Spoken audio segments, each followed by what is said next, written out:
You know something? It was cool to be a scientist or an engineer this week. And it was hard for the rest of us not to smile watching the men and women at Pasadena's Jet Propulsion Laboratory so obviously enjoying doing what they do. Let's get to know them a little better. Here is CNN's Ann McDermott. Yeah. He rests. He rallies.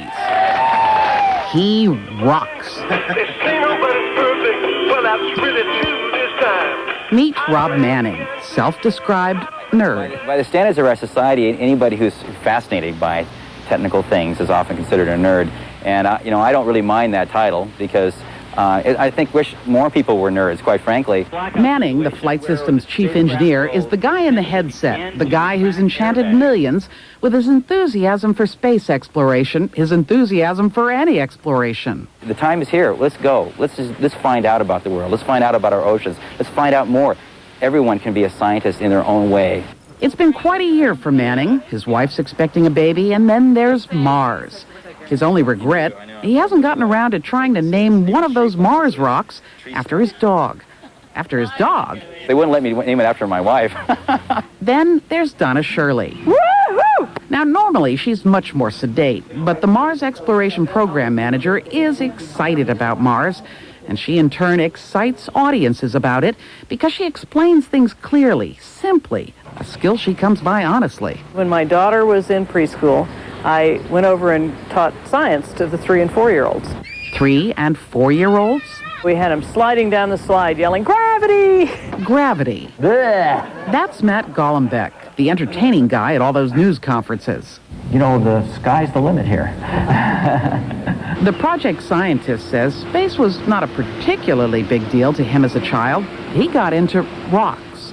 I'm a geologist by training, and I got into geology because I wanted to know how mountains got to be mountains and valleys got to be valleys. Fortunately, he's got mountains and valleys on Mars. Now, if only he could get some rest. My kids wanted to know why. They asked my wife, "Why is Daddy always on TV and not home with us?" And what does Daddy say? Daddy said, I'll be home real soon. Soon. Getting any fan mail? None. Well, maybe he just hasn't checked. Donna Shirley's been getting some. So has Rob Manning. But don't worry, nobody's going Hollywood here. I didn't do this job to be famous. I did this job to explore Mars. Mars. Ann McDermott, CNN, Pasadena, California. These are pretty remarkable folks. My colleague John Zarella, another remarkable person, is at the Jet Propulsion Laboratory with some of the men and women who've made this Pathfinder mission such a success. John? John, I've got to tell you that we watched that entire first segment. It was great with our 3D glasses on here at the Jet Propulsion Laboratory. And there we are, all of us with our 3Ds. It was better in 3D, that first segment. Just fabulous. It's a fun bunch. You know that by now. I want you to meet everybody here in person now. Of course, the world has come to know all of these people. To my right, Donna Shirley, the head of Mars Exploration Program here at the Jet Propulsion Laboratory. And, of course, Matthew Golombek, soon to be on GQ, I understand. Matthew Golombek, who is the head of the science team here on this mission, on the Pathfinder mission. And, of course, Brian Muirhead. Brian, deputy project manager, but has been named project manager, and he is here with us as well. And Brian Cooper, who is one of the rover drivers. You didn't drive into the rock, did you? That wasn't me. It wasn't you that drove into the rock. Poor Jack. Yeah. I have to ask you, right out of the box, everybody wants to know, what do you do for an encore? Donna? Well, we've got MGS coming up. Mars Global Surveyor is getting to Mars in September 11th, 62 days from now, goes into orbit, uses aerobraking to get into the right orbit. That means it skims through the upper atmosphere of Mars on every rev, and it's going to be a real circus to watch them do that. Don't you sit and think, here you are, everybody very young, all of you very young. What do you do for an encore, though? It's got to be something that's crossed a lot of your minds, right? Well, John, after I get done with this wonderful experience with Pathfinder, there's another mission to land on the surface of a comet that I'm going to be responsible for, and I think that could be an exciting encore. Wonders never cease, do they? How did you get your rover driver's license? Well, that's a good story, John. There was a teacher named Fran O'Rourke up in the state of Washington who had me come up and give a demonstration to their school, but what she didn't tell me is she also had the governor of Washington and the entire school there and media, and they gave me a driving test, and they gave me a driver's license on the spot, and then later Vice President Gore signed it. So, you know, I have often heard many, many times that this was a rogue team. That you people were sort of, yeah, sure, let him go do this. We'll see if it works, kind of thing. How do you take that? I mean, it worked. It worked. We did. Now that was part of our charter, John. We really had to invent the process of building spacecraft, and that's what it was going to take to do this job within the time and the money that we had. So we didn't mind being left alone, actually, to go off and do this job. Well, and not just spacecraft, but the whole mission, the way the navigation was done with a very tiny navigation team. The rover, nobody had ever built a 10-kilogram spacecraft before, and the whole program's like that. You know, the whole program is chartered to pave the way for NASA to show how to do this stuff, and this team showed how to do it.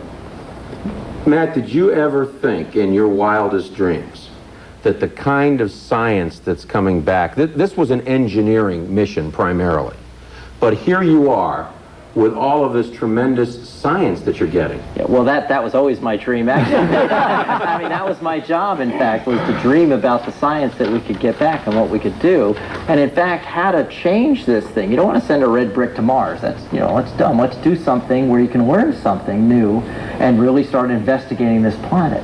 And so that's been my job since day one, is how do you take this entry, descent, and landing demonstration and make it into a really neat science mission. And you know, the place we landed, I think, should be called Matt's place, because he's the one that picked it and sold it and got it to happen. Right, we had talked about that on occasion. And really, from the point of view of a rover driver, Brian Cooper, you guys, and the old saying, it's better to be lucky than good. I mean, you were both where you landed, because all around there, if we look at the 3D or any of the images, it would be a pretty rough ride even for Sojourner. I think it's a perfect combination of rocks that the scientists are finding very interesting right near us, and yet they're spaced out enough that we can go around them, and that the sizes are such that we're not going to be in too much hazards driving around. That was a real concern in the selection. They were worried if it was too much like Viking 2, where you had a lot of large rocks sort of equally spaced, it might be difficult to drive. And it just perfect. Perfect. I just can't help it. It's obviously very easy to see how come they're very happy all the time. And now we've seen scientists giddy as school kids. How about school kids acting like scientists? Hi, I'm Samantha Cravey. I'm 14 years old from Conyers, Georgia, and I was wondering if the red soil on Mars has any similarity to the red Arabian deserts.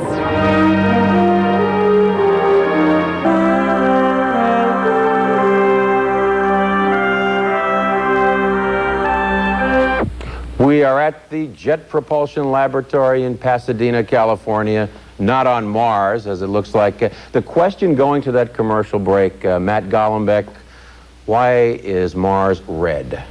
Well, we think it's a rust pit, effectively. It's dominated by hematitic minerals, which if you take your bicycle and leave it out in the rain, effectively it rusts. You're adding oxygen to the mix. And that's likely what the clays are dominated on Mars, so that gives it the red color. There's a lot of things that you're finding out, though, for the first time, aren't you? Oh, yeah, this is a fantastic place we landed. It's a cornucopia of different rocks, and we just can't wait to get them all. Could you be a little more enthusiastic? We have another question from one of the school kids. My name is Catherine Fox. I'm 9 years old and from Atlanta, and I want to know why Mars has so many holes. Matt, I think that's yours again. Well, it's been bombarded by meteorites from outer space, and those meteorites hit the surface, and they create holes, in fact, and the material flies out of it, creates actually a rim that's higher than the surface, and generally a bowl-shaped crater for small ones, and more serrated ones for larger craters. So that's why it's got so many holes. And it's got a lot of hills, too, we were talking about. More than you hills, thought. yeah, especially this particular place. I think we have another question from another. Hi, I'm Keith Roseman, and I'm 10 years old, and I'm from Atlanta, Georgia. And I want to know how much time exactly did it take to build the Pathfinder? Brian Muirhead, that goes to you. I mean, that one was the one that kept you up at night, didn't it? That's a pretty straightforward one. We started the project in October of 1993, and then we built it. We designed the spacecraft, we built it, we tested it, and we launched it in December of '96. So it was about 38 months to design, build, test, and launch. Brian Cooper, how long did it take you to get proficient at driving a rover where you felt comfortable? We've been practicing for quite a while, both in the sand pit area we have up in our facility, test facility, but also before then when we first developed the rover, but very intently for the last year. So probably about the last year we've been doing our all-up system tests, and it's taken a while to get a feel for the system and calibrating it.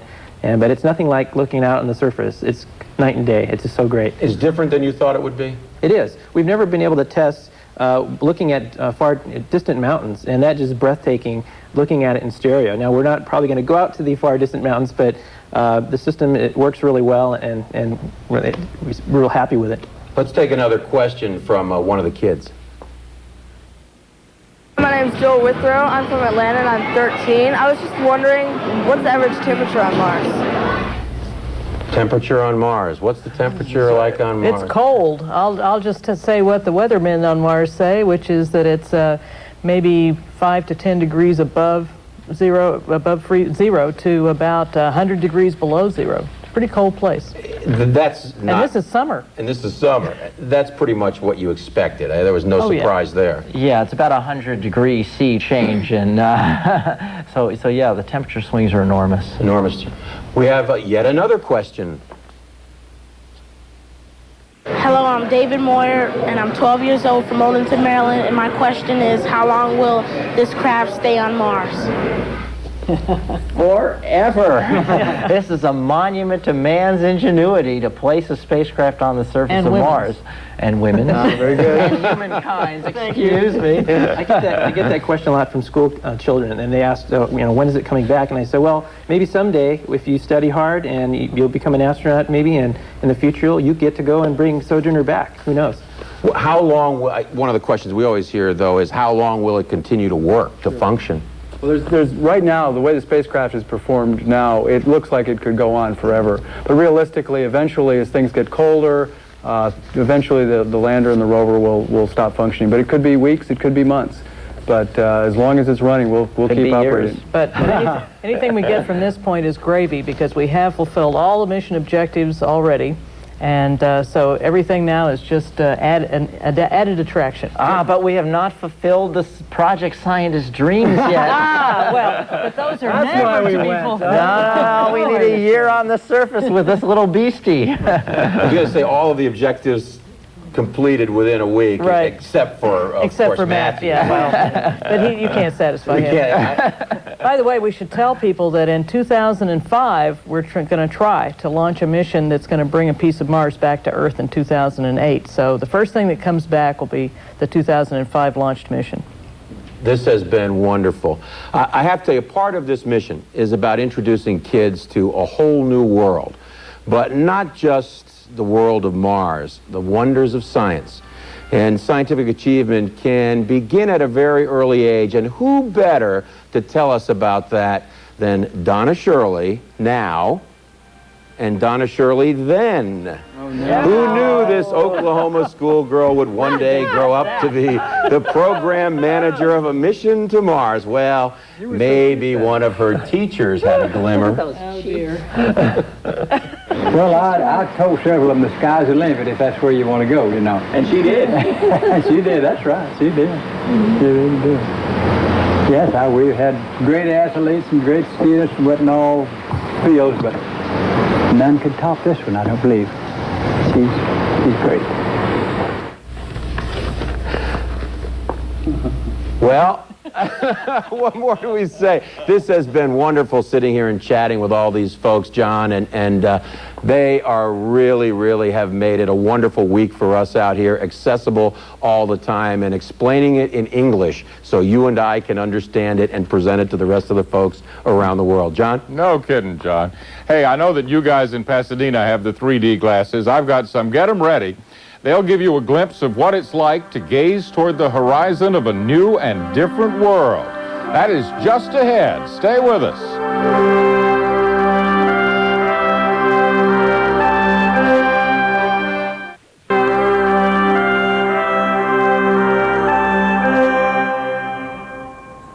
Welcome back. Every day, we have been scrambling for superlatives to describe what the Mars Pathfinder has been showing us. This little spacecraft just keeps topping itself. Well, today's no different. Scientists have assembled Pathfinder images into a three-dimensional panorama. So put on your special 3D glasses. I had no idea this would work, but it does. Take a look at this. We'll watch together. Now, you see the rover, Sojourner, right there on the left of your screen. And this was before she went over to the rock Yogi Bear, which you see just moving off the left side of your screen right now. At the bottom of your screen, you can see one of the Pathfinder solar panels sticking out, along with the airbags. And if you have these 3D glasses, I mean, you can really see that the airbags are rising up off the surface of Mars. And as you look out onto the horizon, in a minute, you'll be able to see some of these mountains in the distance, and some of the Twin Peaks may come across. There's one of the mountains in the distance, just coming on the upper right-hand corner of your screen. These are the things that the Pathfinder mission didn't know it was going to find. Now, coming into view in about the center of your screen now, out about halfway back, you can see what they call an arroyo. It's sort of like a stream bed where the land has gone down because of the water washing across it. And at the bottom of your screen, you can see the ramp that the rover was able to get off of to begin its journey around the surface of Mars. There are the Twin Peaks now, just beginning to come across your screen from right to left. And as I say, I had no idea this was going to work on television. We knew that if you got in the room with this picture, you could see it. But the fact is, if you have these 3D glasses with the red and blue thing on them, you can really see this. All right, I think we're back to the rover now, back to Yogi Bear. And as I say, those 3D images almost make the photographs that have been wowing us for a week look commonplace. Pathfinder is dominating the newsstands and the airwaves with newspaper spreads, magazine covers, and programs like this. CNN's Jill Brooks shows us the Martian media invasion. Some say that journalists are always looking for dirt. Well, now they've found plenty of it on Mars. The story of the Pathfinder landing on Mars has turned into pay dirt for the media. The Sci-Fi Channel's ratings have soared. Science has now taken center stage, as well as CNN's and others. Magazines and newspapers have Mars Mania. And NASA's Mars website had more hits than Madonna. A record 1 million people have logged on. Mars has been a bonanza for the media because of this fascination with what could be there and the fact that we're actually there. And for a while we were kind of looking inward to ourselves in nostalgia, but this is a time with the millennium coming where we're very interested in what the future will be. Because of what you have done, the heavens have become a part of man's world. Not since Neil Armstrong stepped onto the lunar landscape has the world been so over the moon about space. The Mars mission provided no pictures of astronauts walking and talking in space, but in some ways it is more of a giant media leap. There are far more news outlets to provide coverage. Plus, interest in the Mars mission is heightened because of its symbolism in pop culture. We use the word Mars so much. That's Martians. You know, that's what we've always used in our sort of the mythology we've created about outer space. We are sci-fi junkies in this culture, and this is the real thing. And everybody is hoping that some little person is going to run out and wave at the camera. I mean, everybody wants to believe that there's life on other planets. Mars is more than 140 million miles from the sun. Mars was put on the cultural map with War of the Worlds. And since then, entertainment vehicles ranging from Total Recall to My Favorite Martian to Mars Attacks have used this planet to project our fantasies and fears about alien life. Meanwhile, news stories can impact the entertainment industry also. Some video stores report a surge in sales for space-related films. Thanks to film, here's what we were expecting from Mars. And here's what we got. But no one seems disappointed, especially the media. Chilbrook, CNN, New York. The scientists on the Mars mission really have rocks in their heads, or make that on their minds. When we come back, the fine art of naming rocks. Stay with us.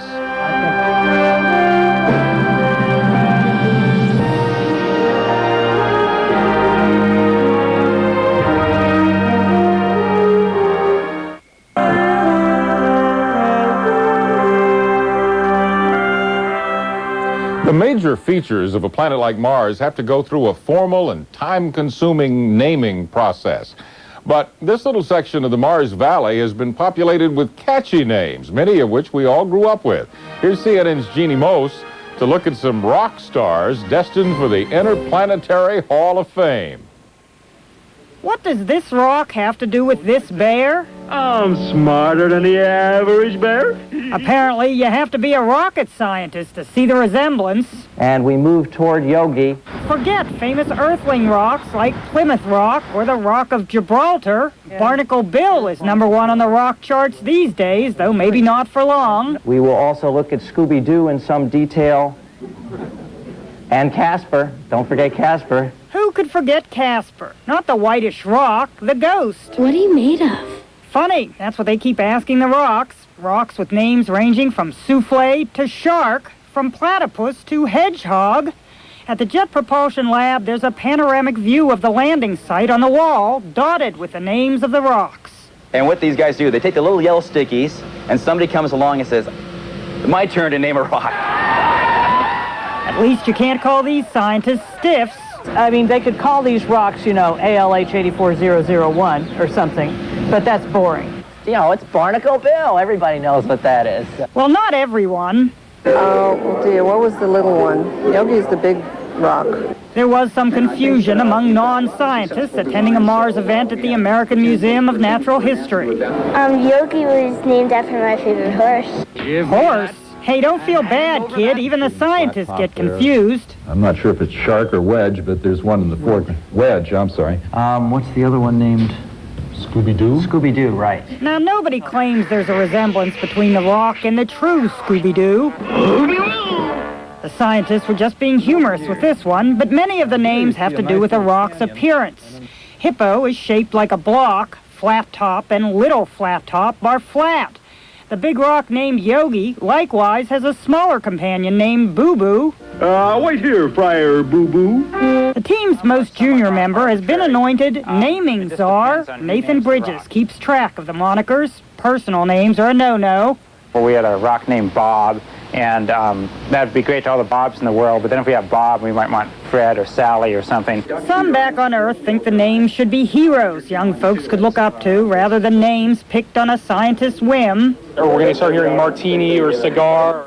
The public may be able to toss around names of Martian rocks, but do folks know the name of the American astronaut aboard the decrepit space station Mir? I have no idea what his name is. Heard it a couple of times. Michael something, isn't it Michael something? Michael Foale. Maybe it's a good thing science is starting to sound like a romance novel. Rover has nestled up and kissed affectionately Barnacle Bill. She has now tasted Barnacle Bill. Any hotter, and they're going to have to order a cold shower for Rover. Jeannie Mose, CNN, New York. Too good. Naming rocks may be an out-of-this-world experience, but a lot of us are wondering when the time will come for Earth visitors to actually go here and pick up those and other Martian artifacts. Let's go back to the Jet Propulsion Lab and CNN's John Zarella with a look into the future. John, and the future certainly is very bright, and we're joined again by Donna Shirley, head of Mars exploration here. And Donna, that's the question on everybody's mind. So when do humans finally go? Well, humans go when we've, number one, scouted the terrain for them. We're like the Lewis and Clark expedition, going with our robots out to scout the terrain. They'll go when we've had enough time on space station to understand whether humans can really live in space for 3 years, which is the round trip. And they'll go when the technology's developed enough so that we can be able to afford to do it cheaply. That's the big issue. Now, do you believe that any kind of mounting of a human mission would have to be an international mission? Oh, almost certainly. Even Pathfinder's an international mission. It has German parts to the camera, and the spectrometer is part German, and these Danish magnets. So there's already an international flavor to almost all the missions. And certainly International Space Station is going to be a model, I think, for how we mount these large human missions. Do you think that the success of Pathfinder and the hoped-for success of the subsequent missions will continue to whet the appetite for sending humans? Do you think, has this been a shot in the arm? Well, it's very difficult to say because human space exploration is more expensive. It's dangerous. You know, you have to spend money making it safer. And there's a big project right now called Space Station that has to get finished before we could embark on a Mars mission. So I think that it can't hurt. But I don't know, you know, the interest of people comes and goes and wanes and so on. So I can't really predict it. Oh, you can predict, though, that in the next decade or so, 10 years, you will have a measured buildup, as they say. That's right. In fact, we have plans all the way through 2016. And by 2016, we hope to have 3 pieces of Mars back, which is going to give us a chance at looking for if there was ever past life on Mars. And that's just about the same time frame that we'd like to mount a human mission to Mars. So it all kind of fits nicely together. The big mission that everybody is looking forward to in the next 7, 8, 10 years would be a sample return mission, correct? Right. And the plan right now, if we get the budget that we've put in for in the President's budget this year, is to try a sample return in 2005. Now, it's a 3-year round trip because of the way Earth and Mars are going around. So by the time we get it back, it'd be 2008. I have to ask you the question. We haven't talked about it on the show tonight. Life on Mars. We know we're not going to find it with this mission here. Right. Other missions will be more geared towards finding life, knowing where to go. Is there a good possibility we'll be able to answer that question in the next decade or so? Well, the best scientists in the field, the best Mars scientists, believe that if we can get well-selected samples of Mars back from very carefully surveyed, first you survey from orbit, get the right places, you know, find the Yellowstone Park or the Mammoth Hot Springs and go there and get the samples. That'll give us our very best chance. Now, this is not easy. If you've ever gone out and tried to find a fossil on the Earth, it's not easy. And these fossils are, you know, way below what you can see. Well, I know that if anyone can do it, it certainly is the team here at the Jet Propulsion Laboratory, led, of course, by Donna Shirley. A tremendous team, John Holloman, and it's been certainly an honor for me to be here amongst them for the last week and a half. John? Wish we could all stay, John. You know, in a moment we'll look back on this week of exploration, excitement, even exultation. Stay with us.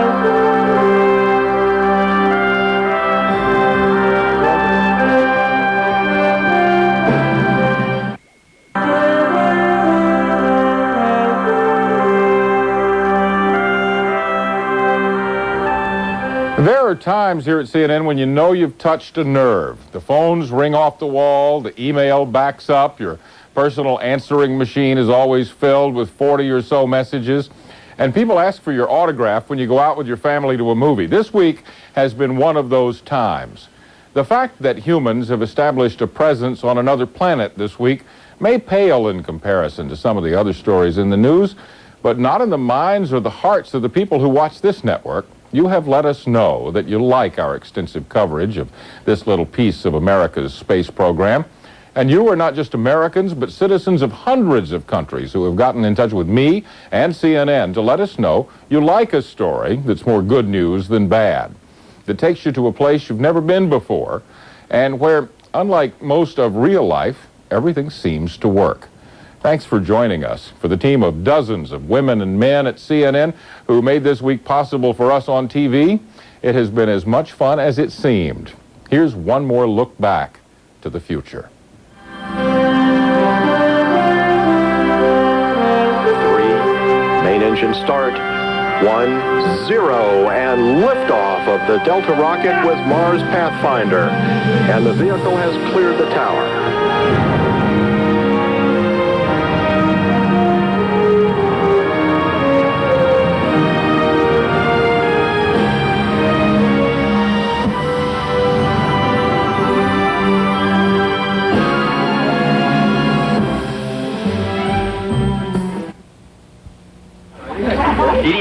report that a signal is barely visible. Let's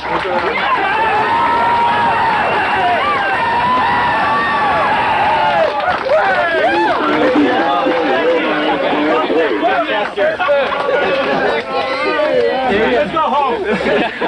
We can't go home yet. There's still a lot of uncertainty. That airbag is not fully retracted. We don't quite know why that is. We have rover data. Yeah! Communication link between the rover and the lander is working. That has been a big concern. Rover, don't forget to call home occasionally. On behalf of President Clinton and all of the people of our country, congratulations on doing an absolutely outstanding job. What a day. What a night. What a time to be alive on planet Earth.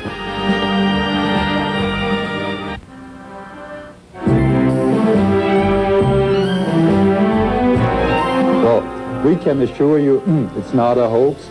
We are on Mars. There is no place on Earth where the rocks are this old. On Mars, they are ancient, ancient stuff. This is the first time that two spacecraft have ever taken a picture of each other. Our rover has nestled up and kissed affectionately Barnacle Bill. But remember, the imagination is very important to understanding this mission, and we will try and help stimulate your imaginations as we will stimulate our own. This is unbelievable. You have 70 scientists like kids in candy shops here at the end of fire hoses of data who just grinning from ear to ear. We're already seeing differences in colors, in textures. There looks like there's layering in some rocks. There's that one flat-topped rock and what are those? We gotta go see them. So I think the whole planet was behind us. You know, we did the engineering, but I think the people of planet Earth willed Pathfinder to life on the surface of Mars. The joy that fills my heart has overflowed my body and risen to the heavens and has reached to Mars.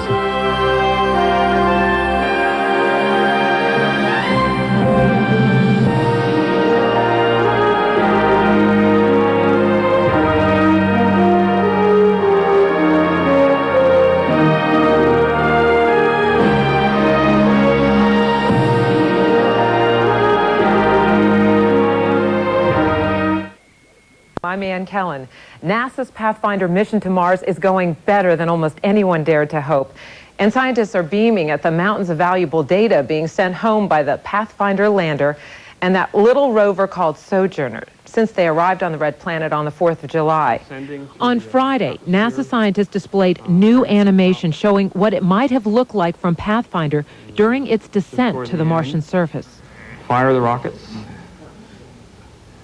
the airbags, and down we come. We open our eyes, take a look around. Here's the rover getting ready for its, in the situation with the airbags, you can see kind of rolled up along the edge of the rover pedal there, kind of flopped over the edge of the ramp. Engineers solve that problem. Off comes the rover. And then this is a controlled color animation using images that have been seamlessly put together, the cartography done more completely.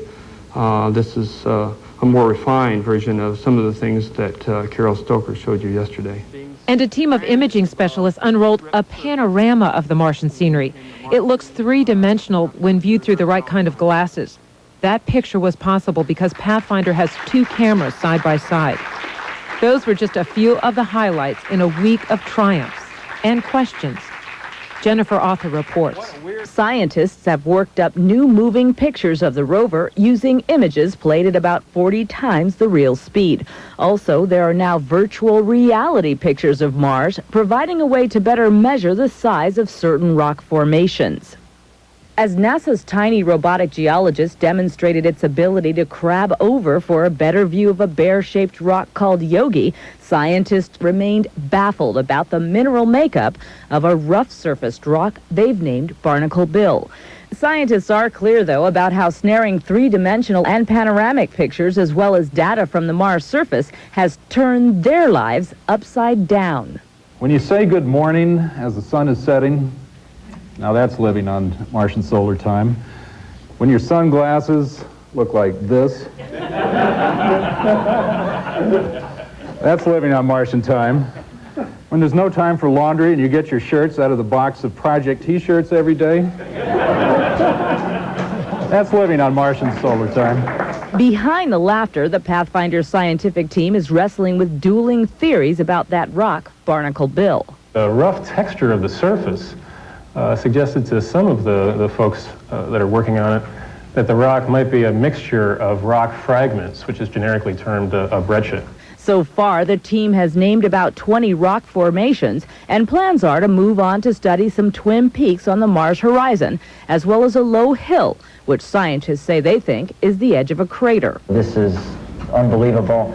You have 70 scientists like kids in candy shops here at the end of fire hoses of data who just grinning from ear to ear. Scientists say they think that crater was created when some foreign object collided with Mars. From the rock Yogi, the team plans to steer the Sojourner east to collect data on rocks dubbed Casper and Scooby-Doo.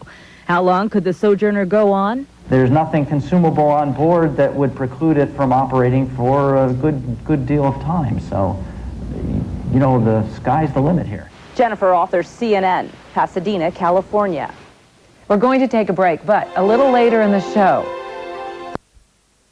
Been on a rock for nearly 3 days, but the setback did little to dampen enthusiasm for the overwhelmingly successful project at NASA. Here now is a look at this historic time in space exploration. 3,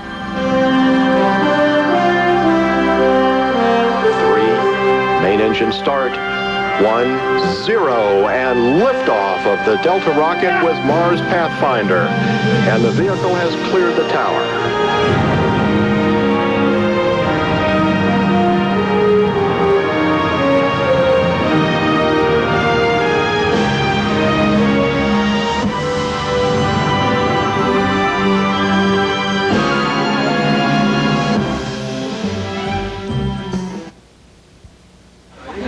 DDL-COM has reported that a signal is barely visible. Let's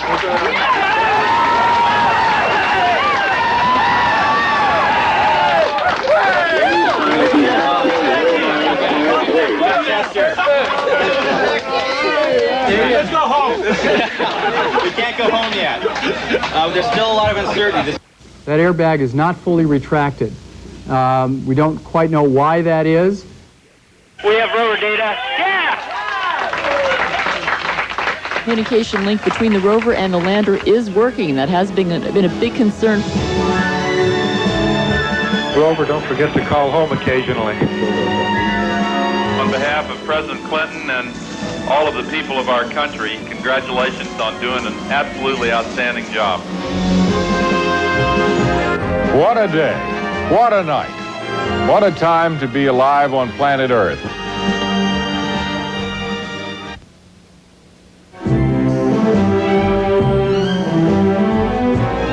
Well, we can assure you it's not a hoax.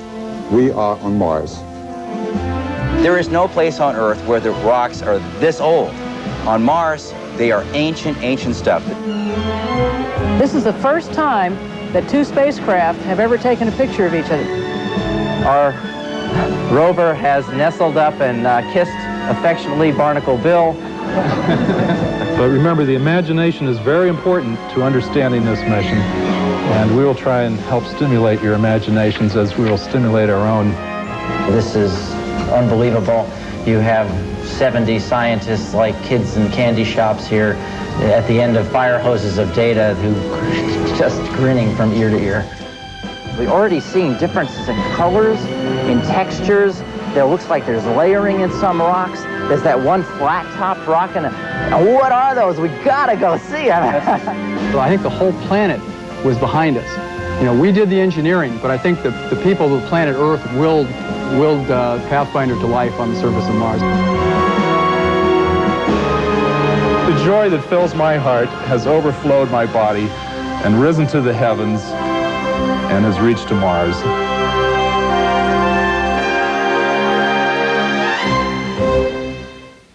And you can also follow the progress of the Pathfinder mission by logging on to NASA's Mars website at jpl.nasa.gov.